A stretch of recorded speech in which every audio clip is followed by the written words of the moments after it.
there's a word of success we have all been sold that says that we have to smooth ourselves out to get anywhere, to fit in, to sound like everyone else, to sell like everyone else. But what if the thing we were told to hide is actually the thing worth building a business on? What if our weirdness, the part of us that quite fit in mold, was never the obstacle? What if we stop editing ourselves down and let the strange, specific, unmistakable parts lead us, even when we are carrying problems like depression and anxiety at the same time? Welcome to Healthy Mind, Healthy Life. I am Shimita, and today we are talking about something that doesn't get said out loud enough, that mental health struggles and meaningful success aren't opposites in nature, and that they are parts of us we are to tone down that might actually be where our real strength lives. And joining us tonight is Amber Petty. Amber, thank you for joining us tonight. Thank you so much for having me. And listeners, Amber is a writer, a self described weird marketing event based in Los Angeles, whose work has appeared in the New York Times, Bustle, IFC, and more. And she now helps creatives and weird girls of all genders get the attention, audience, and affluence they deserve. Amber, it's so great to have you here. I'm really looking forward to the conversation. No, I'm so excited. I love sharing weirdness. Absolutely. So, Amber, maybe I will start with that. So, when we talk about weirdness and the idea of being weird as a business strategy, that might sound a little odd or something that we are not used to hearing. So, how do you think weirdness can come in way of building something real or maybe facilitate something real? So, when I talk about weirdness, I specifically mean not just like being wacky or crazy or just trying to be outside the box for no reason. That is just as inauthentic as everybody that tries to fit in, you know? But weirdness to me sparks that part of your brain that is creative, that's interesting, that naturally stood out. If you were a person that got made fun of at school or was told your ideas were too much or all that means is that you naturally stand out without even trying. You stand out and get attention. Now, when we're younger, usually that attention is negative because people don't want something new. But on the internet, in business, in creating art or work or whatever you do, standing out and getting attention is the number one thing we want to do. In fact, everybody that told you to be quiet is now on the internet trying to get attention. So, weirdness is just that most unique creative spark in you. And I like to use it instead of saying be yourself or be authentic, just because those terms have become so vague. And we've seen so many fake versions of authenticity that it's kind of it, it it makes overthinking people even overthink that. Whereas if you're just thinking about, hey, what's something I want to do to market my business? What's something I want to offer? Okay, like what's the weirdest way I could do it? Just as kind of a fun experiment. That just gets your creative mind thinking. It gets the part of you that made the work you do activate instead of activating the, oh, okay, I better just like follow this formula and I better post more and whatever. We get out of that thinking and into the stuff that made you good in the first place. So that's what I mean by weird, and everybody's weird looks totally different. And that's why it's so fun. Absolutely. And Amber, when you first noticed that your oldness was something that you should be hiding, so how did that moment actually look like for you? When I kind of stopped hiding my weirdness, Um, so when I so growing up, I was like a musical theater kid and I was, I really wanted to bring the word shall back. I was like in second grade trying to say we shall do things, all kinds of oddball stuff. And because of that, I often didn't have friends or people would make fun of me or all kinds of stuff, classic things. And then even as I got into, the professional world, I was an actor at first. And even though acting is about expression and everything, I still felt like, well, yeah, but don't express yourself too much. You need to fit what the directors want. So I still kind of felt, I can only be like 10%. Otherwise, I won't have friends. I won't get jobs. I won't be accepted. And so as I moved out of acting and I moved into writing and then later copywriting and things like that, eventually I started to see that online businesses run differently. Like you have way more leeway to do what you want. And so when I started this current business, my rule for myself was I get to just say whatever I want because otherwise, if I had to like put on a facade, if I had to try to be like professional in quotes, it was going to be tedious. I wouldn't like it. And I knew I wouldn't have the wherewithal to keep going. So at the very least, I could have some fun with it. And so that didn't look like, whoa, I'm making crazy stuff. Like my class was freelance writing for creatives. But I used, like, pinup photos that I had that were clothed, but photos where, yeah, I look like an extra from the movie Grease because that's how I dress sometimes. I would swear if I wanted to. I would, reference The Simpsons and stuff like that. I just spoke very normally and to people in the tone I speak with people anyway, and that was the first time ever that I saw a real response that wasn't, "Oh, this is cool, maybe," was kind of the response I used to get, and now it was like, "Oh, I want this, I wanna sign up for this, this seems helpful, I'm getting sales," all that stuff mattered, and every time in my business where I get away from that, where I do still it happens, start to think, "Well, but the real business people do this, so I better do it like that." It never works out and it's twice as much work. And when I go back to, what's the weirdest way I could do it?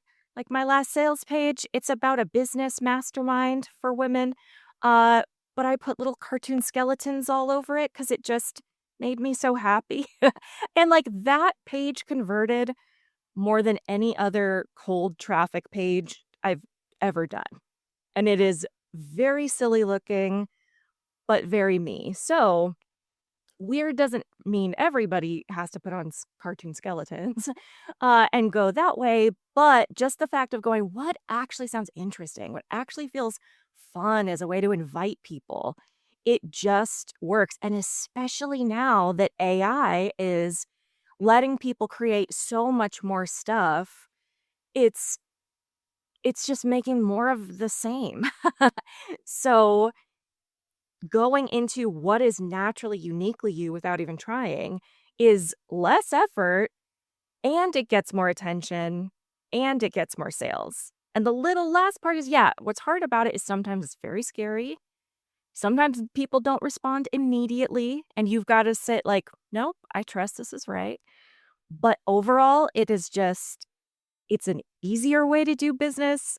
It's more interesting to you and it makes your own business more sustainable because now the marketing and promotion part isn't just like, ugh, what blazer do I have to put on and what reel do I have to make? It's not like, ooh, what do I get to make? Oh, okay. I had a client who wrote a sonnet because she was selling these like bespoke sonnets and her whole sales page was a sonnet and she sold 10 of them immediately, like the first time. So that's what weirdness in business brings. Yes, money, but also making it enjoyable again for you.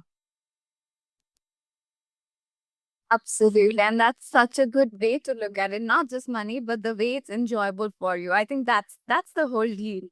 And Amber, since you brought in the context of the business, so you built your business while also living with depression and anxiety. And I don't think people often talk enough about what's actually happening underneath that kind of a dual reality. So what was really going on for you? I mean, beneath what people could see from the outside, what was happening within you, if you could just share. Oh, absolutely. So, I mean, I even like changed careers completely in my worst depressive episode when I started freelance writing. And with that, in that time when depression really hit me the worst when I was about 31, and before I went to therapy and all that stuff, that's where everything before then felt like it had to be huge. Like, unless I was writing a novel, making a screenplay, being in a movie, like, it felt like every goal I had to be the biggest thing in the world. And then at that point, I had no energy or belief I could do any of it. And so it did feel just impossible, just that feeling of where it's not, it isn't procrastination. It's not I mean, I guess your brain might be sabotaging you by accident, but it's not self-sabotage. It's not procrastination. It's not like you don't want it enough. It's like you can't. Sometimes with those moments, for me at least, with depression, you can't do it. Like every part of you wants to do something, and something is absolutely stopping you. And so starting that career and then I haven't had as bad of moments lately because of medication and therapy, but like those moments still come back. So what I found through that, again, therapy first, not work, but uh it started to be like, what are the things I can do? It's like in some ways I didn't have the energy to be a perfectionist anymore, and finding any of the things I could do that even just outside of making something, making money, whatever, just to relieve that horrible feeling of, I know I want to be doing something. I know I have more and I'm just here wasting it. Like, no rejection has ever felt as bad as that feeling. So that's when I started to find, okay, hey, well, there's actually freelance writing where you can just kind of write an article and it's short and it doesn't need to be perfect. And I moved into that. And then with my business, similarly, I just went in with like this it's going to look how it looks. So, I'll make sure that people get what they're promised. I'll make sure that I show up excited or listening, doing all that stuff. I'll try to make everything as clear as I can. And then other than that, it's just going to be what it is. So that's going to be some messed up websites sometimes. That's going to be some really low effort graphics. That's going to be, oh, but I wanted to add this and this and this and this. Nope. It's just going to be this. And then what was funny is, especially at the beginning, where I was like, oh, I'm not going to look professional enough. Like this, oh, how are people going to even trust me? Blah, blah, blah. Like nobody cared about any of those things. Because even when I was doing what I thought was like, oh my God, just barely anything, was still so much more than usually what people were used to getting. Because that perfectionistic, anxiety ridden part of me pushes so far to the point where it's not even helpful to the clients.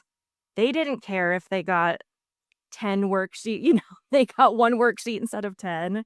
They didn't care that it didn't also have, a coffee mug design to go with. Like, none of that mattered. But my brain used to say, if you cannot do it at that level, then it's not worth doing at all. And so, really forcing myself, and I did this by giving myself tighter deadlines. So I would go, okay, I'm doing the live workshop. I'll sell at the end of the workshop. That live workshop is 2 weeks from now. So there we go. Whatever happens is going to happen. I can't mess around with it too much because it's going live that day.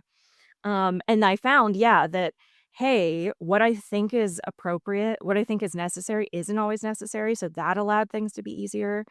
Um, and just also, it's so easy in these times to assume the assumption everybody's going to have a problem with you feels so real.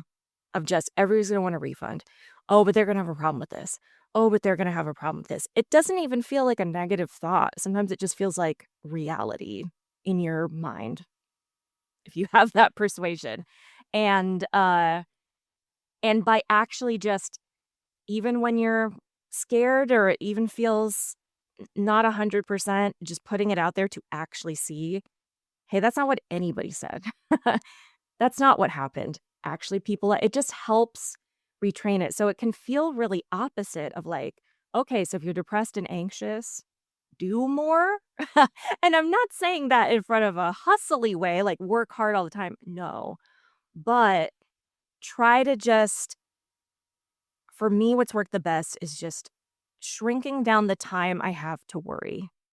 So I have an idea, something I like. I trust that initial excitement and make some plan to do it. And then when the inevitable, actually, this is horrible kind of stuff comes around, I know, all right, just one foot in front of the other just to get there. Because as soon as I try it, that's the only time I actually know. And the last little bit is just like the biggest thing I found is just I don't have the same energy every day. I don't know if it's because of my depression and anxiety. I don't, who knows, but I don't. And I do find that tends to be true with people with depression and anxiety.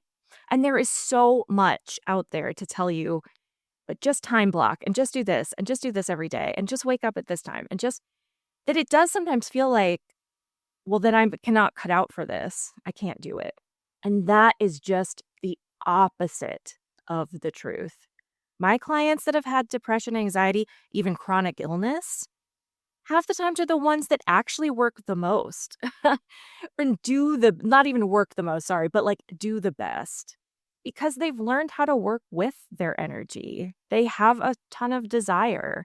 Doesn't actually matter if you show up every day the same way. It doesn't matter if you post every day a million times a day. What actually matters is you show up consistency that works for you and you're reaching out to people and you're telling them you sell something.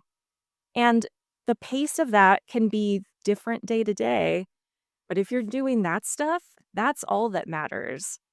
And a lot of the people we see online, remember, I forget it too. It's like we're not seeing the whole thing. Um, we're not seeing their whole stuff. And some of them are great and totally truthful and live wonderful lives. And then some people are maybe making a lot of money and then losing their minds because it's all super overwhelming, which I've seen many times happen to people. So if you ever think you're not cut out for it because you have anxiety and depression, of course, have your stuff managed as much as you can and seek help and all that. Of course, I don't want to negate that. But like, of course you can. There are people doing things differently all the time. We're just not seeing them as much right now. Absolutely. That's such a good frame. And I think that's how we should be looking at it. And the way you put it, thank you so much, Amber. And Amber, if there's any one message or approach, anything that you would like to address to our listeners before we wrap this up for today. Yeah. I mean, one, trust yourself and trust your creativity. Because I'm talking to, if you're like, I'm not creative at all, I'd be surprised you're listening to this. But trust your ideas and trust your creativity. And honestly, trust the ideas that do feel a little bit weird, a little bit out there, because that's how anything interesting got started. And talking a lot about therapy today, but my therapist said this to me this week, even, and it helped me so much. She was just like, every idea just started from somebody going, hey, what about this? That's how the iPad started.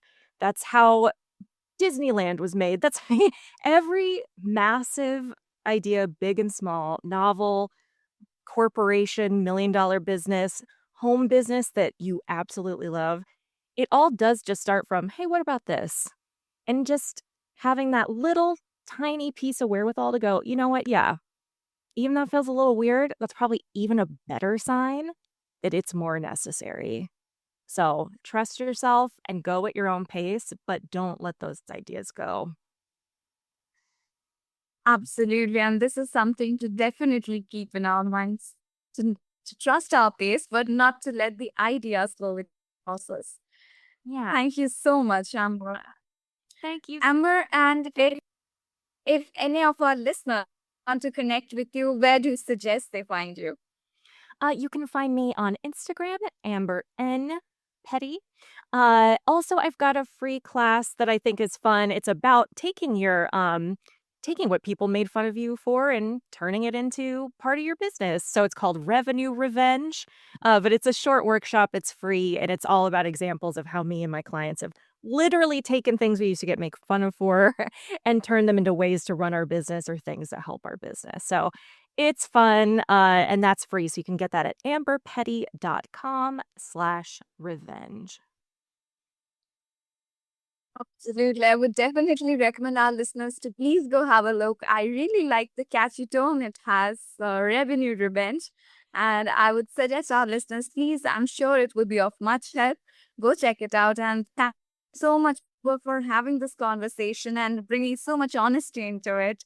And before we wrap up, to all our listeners, if this conversation felt like we were speaking directly to you, sit with that for a second before we move on to whatever's next, because you don't have to smooth yourselves out to be worth listening to. You need to keep your pace, but again, I should mention, do not let your ideas go away in the process.